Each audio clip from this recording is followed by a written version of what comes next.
Hello students अपने topic चल रहा था राजनीतिक आंदोलन, जिसे अपने कंप्लीट कर चुके थे। आज अपने न्यू टॉपिक शुरू करना है, राजस्थान में जनजातीय आंदोलन। आज का हमारा टॉपिक क्या है? राजस्थान में जनजातीय आंदोलन। और जनजातीय आंदोलन में हमारा पहला टॉपिक कौन सा होगा? भगत आंदोलन। तो आज अपने भगत आंदोलन शुरू करने जा रहे हैं। तो देखो, भगत आंदोलन जो है वो भील जनजाति से संबंधित है। कौन सी जनजाति से संबंधित है? भील जनजाति थी, जनजाति से संबंधित है। अगर भिल्लों की बात करें तो मुख्य रूप से ये कौन से क्षेत्र में रहते थे? तो राजस्थान के दक्षिणी क्षेत्र में डूंगरपुर, मेवाड़, प्रतापगढ़, बांसवाड़ा, कुशलगढ़। तो भिल्लों के जो अपने कहें भी मुख्य निवास स्थान कहाँ पर थे? तो डूंगरपुर, मेवाड़, प्रतापगढ़, बांसवाड़ा व कुशलगढ़ के जो क्षेत्र थे वहाँ पर भील निवास करते थे। ये जो भील थी ये परंपरावादी जनजाति थे। कौन सी जनजाति थी? परंपरावादी जनजाति।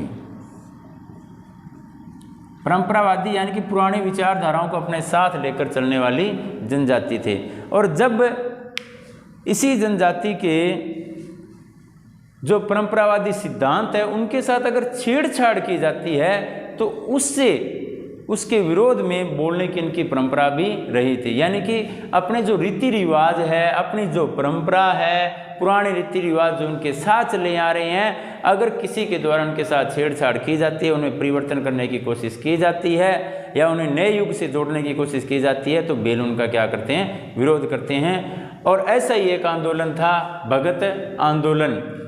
भगत आंदोलन जो किसके द्वारा शुरू किया गया? गोविंद गुरु के द्वारा शुरू किया गया था। किसके द्वारा शुरू किया गया? गोविंद गुरु के द्वारा शुरू किया गया था। भिल्लों के सामाजिक व नैतिक उत्थान के लिए गोविंद गुरु ने संप सभा स्थापित की। देखो, गोविंद गुरु द्वारा कौन सी सभा की स्थापना की गई? संप सभा की स्थापना की गई थी।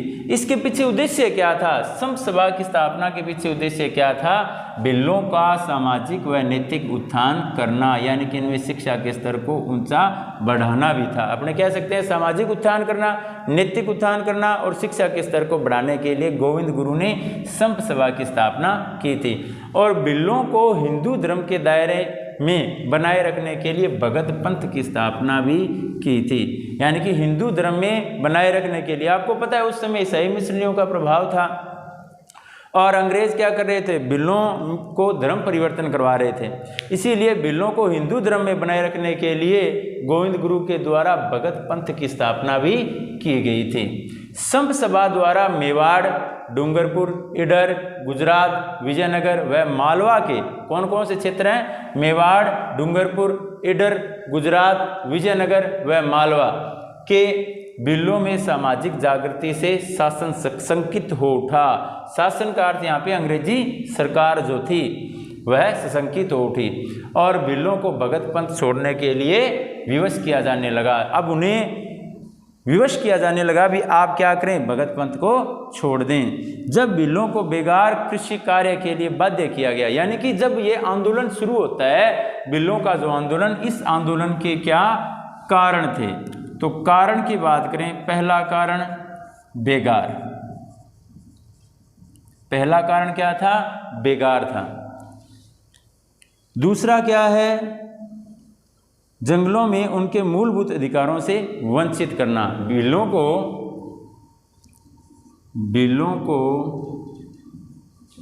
जंगलों में उनके मूलभूत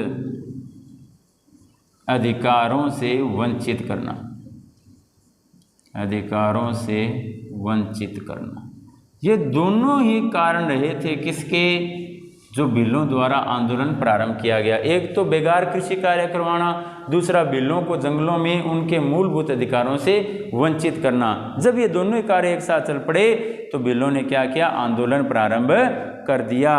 अंग्रेजों ने गोविंद गुरु द्वारा चलाए जा रहे इस सामाजिक सुधार व संगठन के पीछे भील राज्य की स्थापना की संभावना व्यक्त कर दी थी और गोविंद गुरु को 1913 में गिरफ्तार कर लिया गया था। देखो, कौन सी रियासत के द्वारा गिरफ्तार किया गया? तो डूंगरपुर रियासत के द्वारा गिरफ्तार कर लिया गया था। गोविंद गुरु को जब यह आंदोलन अपने प्रवान पर था, चरम पर था, तो गोविंद गुरु को अप्रैल 1913 में डूंगरपुर राज्य द्वारा गिरफ्तार किया गया। वह कुछ समय बाद रिहा कर दिया गया। यानी कि आंदोलन को कुछ समय के लिए रोकने के लिए जो डूंगरपुर राज्य था उसने गोविंद गुरु को गिरफ्तार कर लिया और थोड़े समय बाद गोविंद गुरु को वापस छोड़ दिया गया। गोविंद गुरु अपने साथियों के साथ मानगढ़ की पहाड़ियों पर चले गए। जब उन्हें रिहा किया गया तो उसके बाद गोविंद गुरु अपने साथियों के साथ मानगढ़ की पहाड़ियों में चले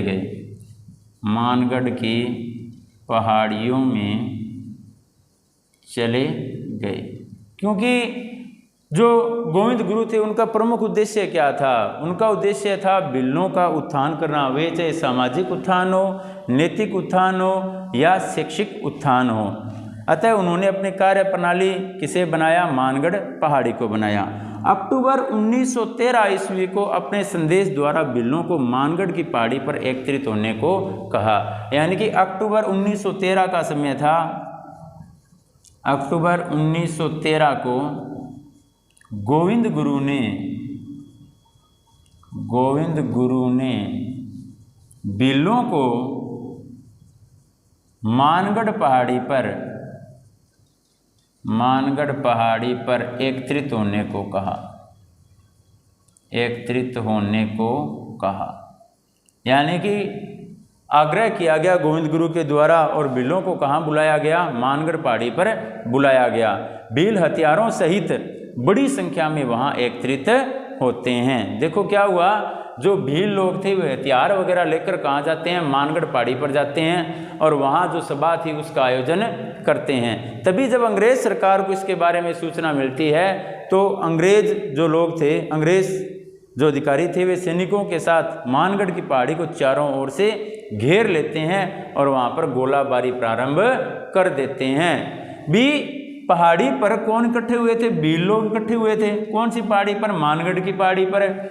जब ये लोग वहाँ पर बैठकर अपनी सभा वगैरह का आयोजन कर रहे थे तो उस पहाड़ी को चारों ओर से अंग्रेजों द्वारा घेर लिया गया और उस पर गोलाबारी की गई। इस घटना में कितने भील मारे गए? तो 1500 भील इसके अंतर्गत मारे गए। इस प्रकार भगत आंदोलन को निर्ममता के साथ कुचल दिया गया और गोविंद गुरु को 10 वर्ष की सजा दे दी गई। यानी कि जब इस पहाड़ी पर गोलाबारी की गई, 1500 भील मारे गए तो उसके बाद ये आंदोलन समाप्त हो गया। इस आंदोलन को दबा दिया गया और इसी घटना का उत्तरदायी मानते हुए गोविंद गुरु को 10 वर्ष की कारावास की सजा सुना दी गई और ये आंदोलन समाप्त हो गया। तो बच्चों, आज अपना टॉपिक जो है भगत आंदोलन वह कंप्लीट हो चुका है। आप इसे अपनी कॉपी में नोट करें और लर्न करें। थैंक यू बच्चों।